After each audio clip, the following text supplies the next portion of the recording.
starting the host forum segment a little bit early, just because of the way the timing went, and so we didn't have to close out a window for 10 minutes and then go jump back in.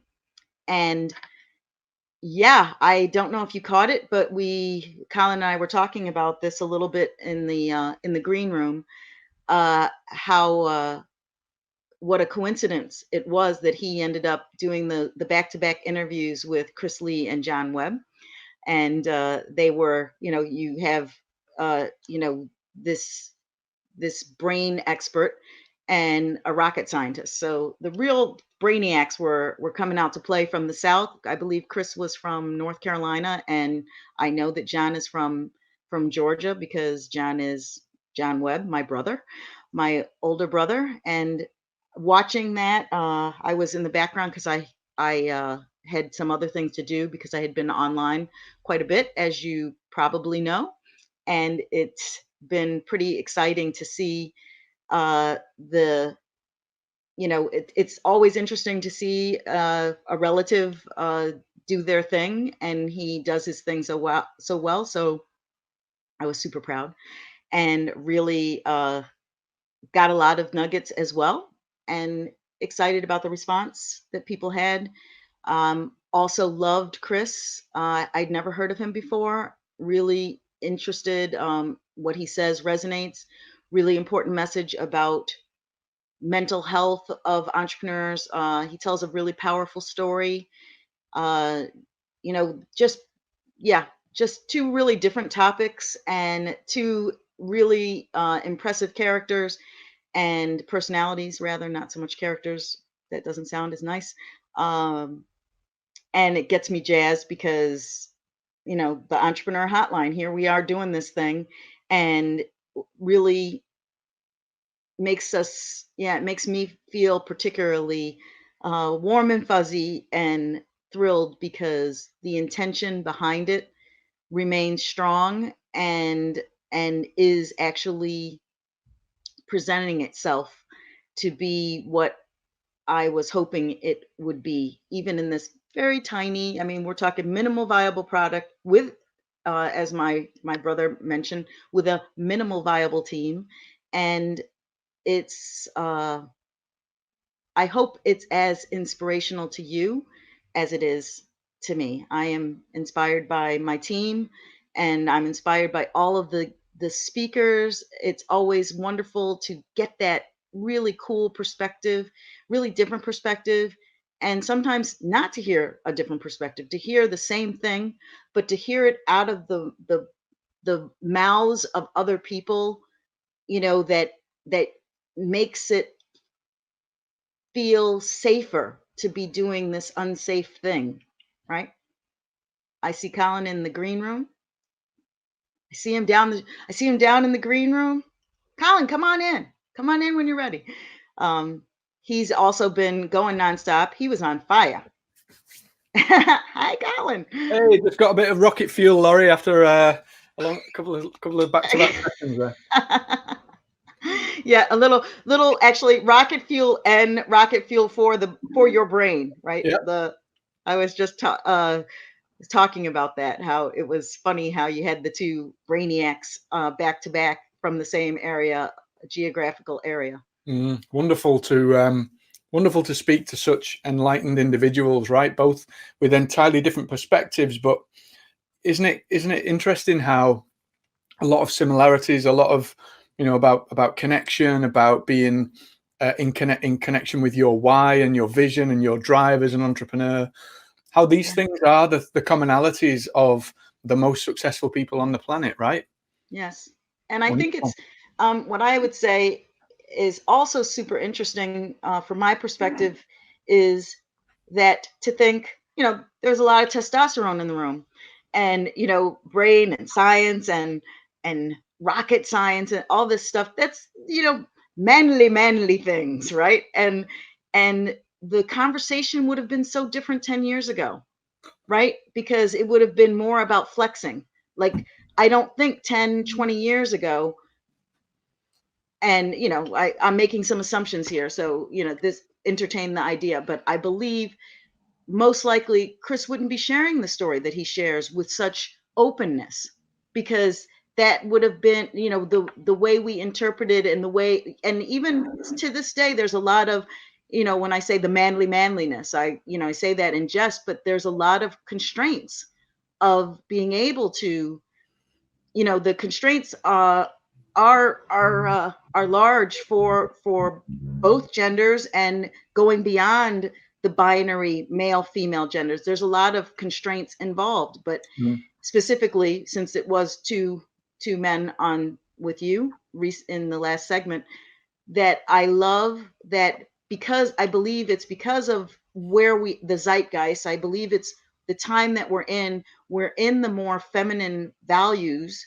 and feminine not because it's female, but in Gert Hofstede, who is a cultural theorist from Holland, in the idea of feminine is more like flexible and neutral, whereas the masculine is more, we do this, men do this, women do this, and the feminine is more fluid and more, the men can take care of the babies, the women can be construction workers, the women can take care of the babies, the men can be construction workers, in that binary, because that's how Hofstede did it. He did it before there was a whole movement of gender neutral, or not gender neutral. I don't know all the terms, so forgive me my ignorance. I just want to make sure I am not, it's an inclusive platform, so I don't want to, exclude anybody, and I don't want to offend anybody.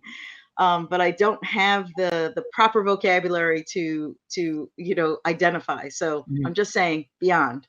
Yeah, and you're so right, Laurie. It is about. I think we're living in a golden age, really, of awakening, where Eckhart I can't even say his name now.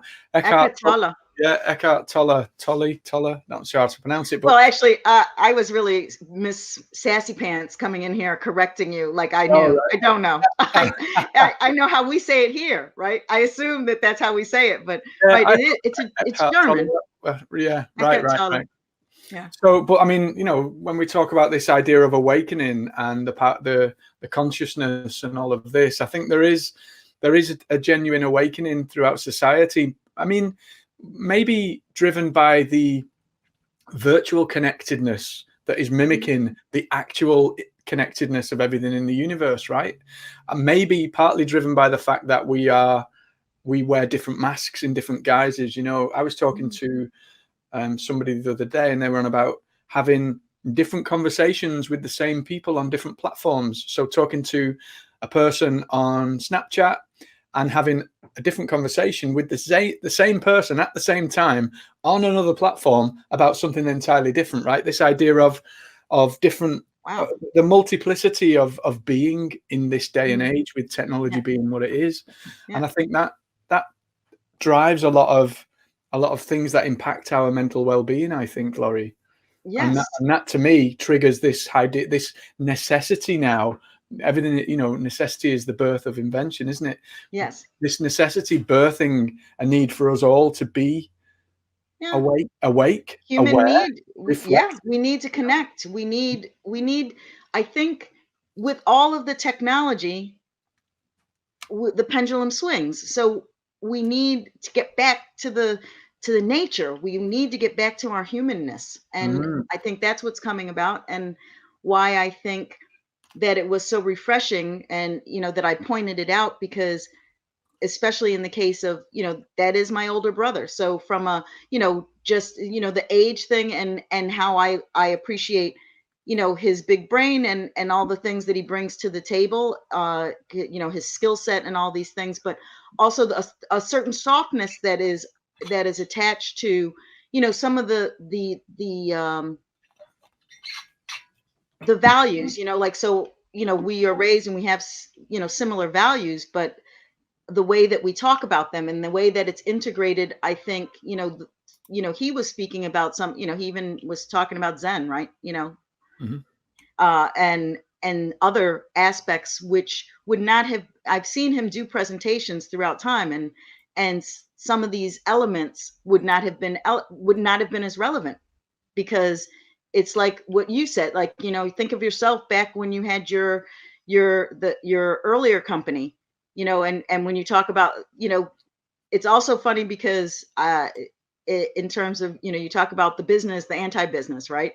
And he used to be a business with a capital B, right? You know, he is still very business, but he's also, you know, he's the modern businessman, you know, like you are.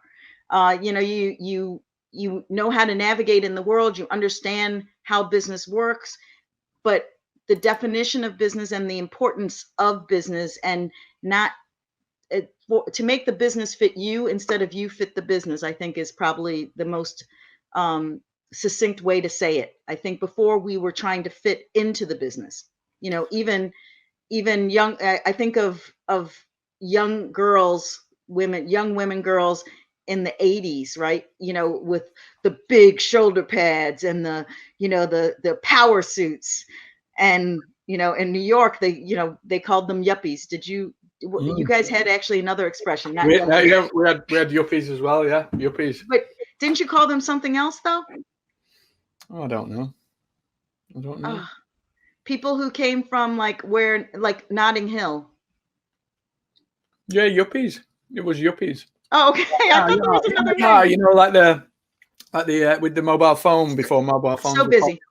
Yeah. Buy, sell. Yeah. You know, like they so like everything was a Wall Street movie. Yes. Woo, woo. We are the MVT. I like that. I also thought it was funny that all of us were watching the segment where you guys were commenting and everything. Super cool. And Gail, yeah, it's so nice to see you. Welcome. Good morning. Good morning. Everybody was in your time zone. You know that? What do you mean? Chris and John were EST as well. So Colin and I are like, you know, we got the head start. We're here like, hey, how you guys doing? Welcome to the future. Time zones are so weird like that. Yes, very odd. Yes, I was speaking to one of our guests who's going to be coming on, Taryn Lee Kearney, who's going to be also talking about mental health and well-being. That's one of her missions.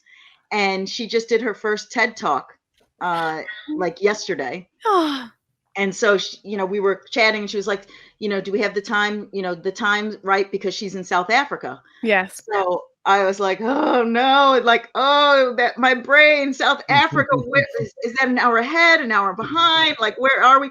Are we referring to, you know, are we on the site? Are we talking GMT? You know, it's like a puzzle. It's like, really, what time zone? It's, you know, where's Waldo? It's like, which, you know, in which time zone is Waldo?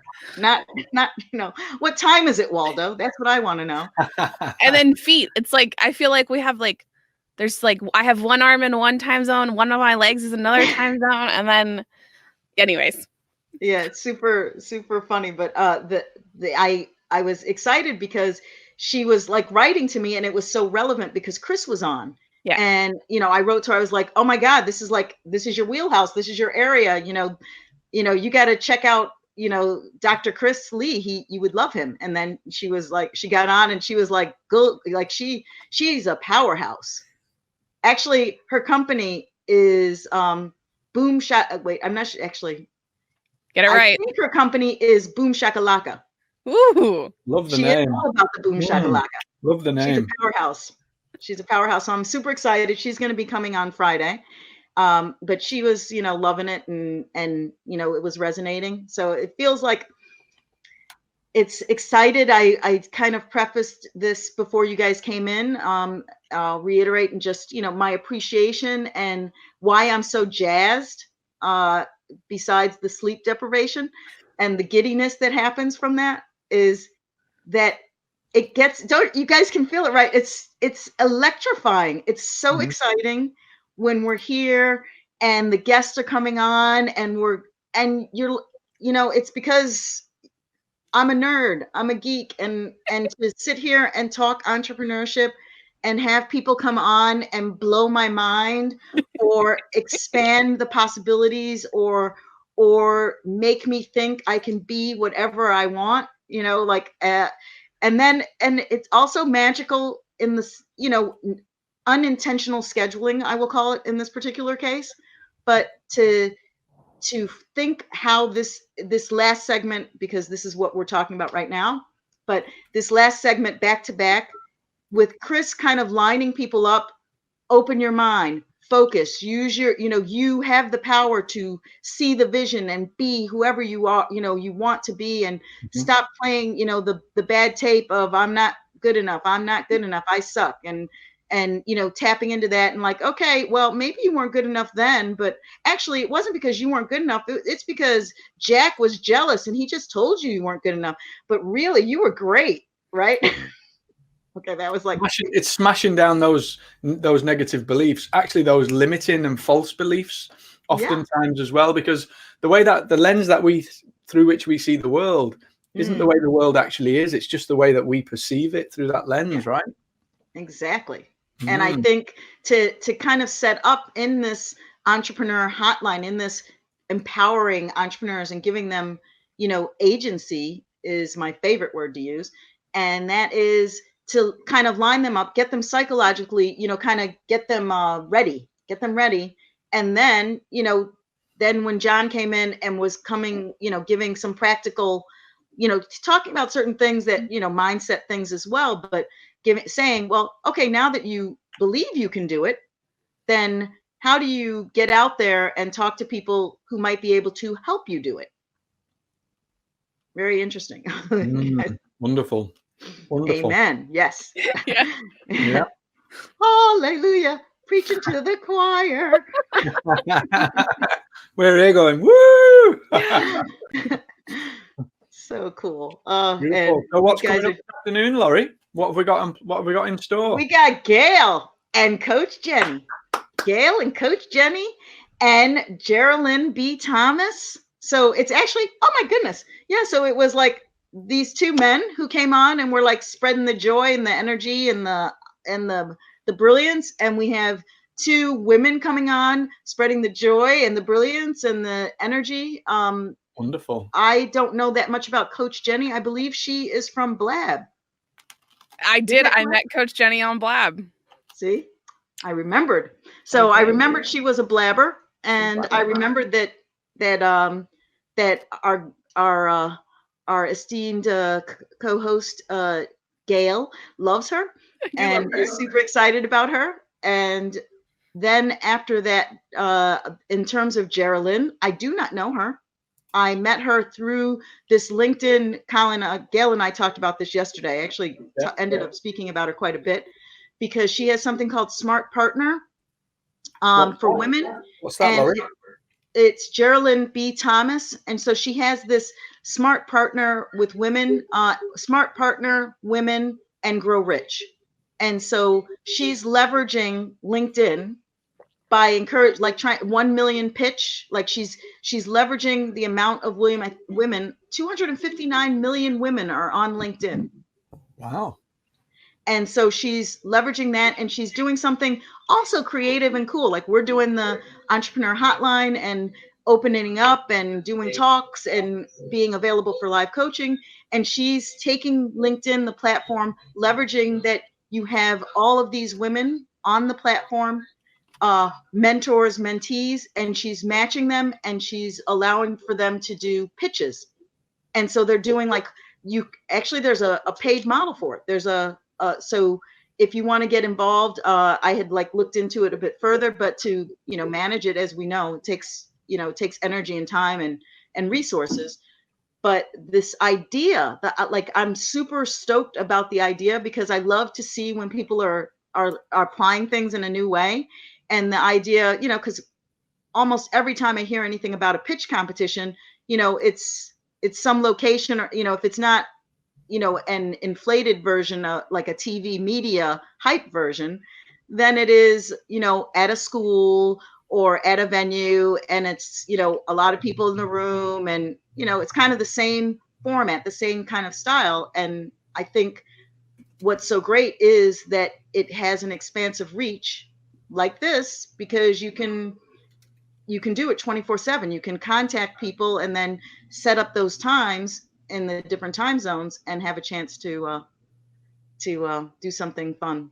or make some money, make some connections, sell some books, get some promotion, because that's what they're doing. They're leveraging. And if you're, to share what it is you need, and, knowing what you need, back to the presentations from earlier, knowing what you need, knowing what you want, knowing what you don't know, seems to be a recurrent. It's actually kind of Colin's mantra.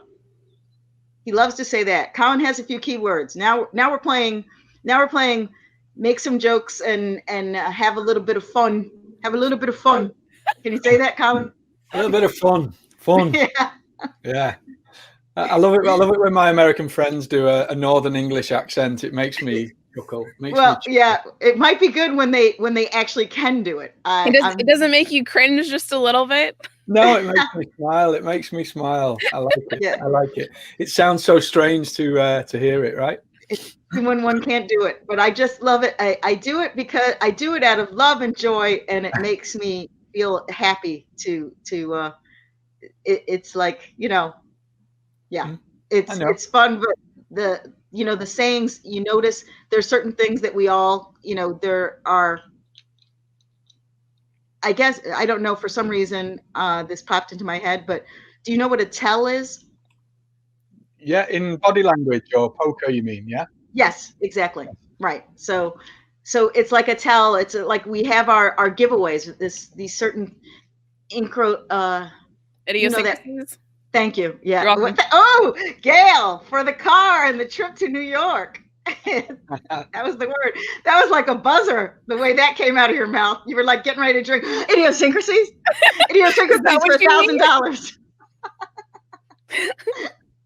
I'll say idiosyncrasies for $1,000, Lori. Yes. Here's my Venmo. Yes, idiosyncrasies. But I think because Colin and I have had more extensive talks, Gail and I kind of have been tapping in. We were on last night for a little bit, but Colin and I have these stream of consciousness discussions, as you well know, because you're you're editing tape. Editing nightmare. But I love you both so much. Yeah. It's so funny. Yes, there's some exciting moments in some of that tape. Some of it, I feel like I just, in the middle of the night, just throw it in there just to be like, have fun with this, Gail. See what you can do. But very exciting. So Gail, you're like kicking off in just a minute. Colin's got client meetings. I've got some catch-up stuff to do, and have been working on the back end with the Entrepreneur Hotline. Since, can you believe it? Are we not officially over the halfway point? Maybe slightly. Yeah, almost. I think we are. Yeah. Yeah, I mean, when you think about it, it's 3:00. So at Friday at 6, we are finished. So 48 hours plus 3 hours is less than what we just did. We do not have to do the math on that. Thank you. We have Jerry Lynn's coming up at 11 a.m. Eastern. Yeah. Yes, 5:00. Okay. And then we have what? Sorry, 4:00 for me. I was just saying. Yes. Oh, I thought you were like, bye. Colin's like, I'm out. Oh, you guys are doing scheduling. See ya. Gotta go. So is there anything you guys want to share about, I know we've gone completely rogue on theme days, but today is, what is today? Oh, you mean in Global Entrepreneurship Land? Yeah, that thing you're doing this week. Well, here's the funny thing, people, and this is, we are not the only ones who are building while flying, because do you remember those beautifully designed plackets of each theme? Yeah. Yes. Well, I went into Global Entrepreneurship Week and they changed those themes. Yes. So those 4 themes are no longer actually official Global Entrepreneurship themes. I mean, always relevant, but yes. I'm just saying that good to know. That is good to know. I will stop talking about them then. I saw the replay footage in part.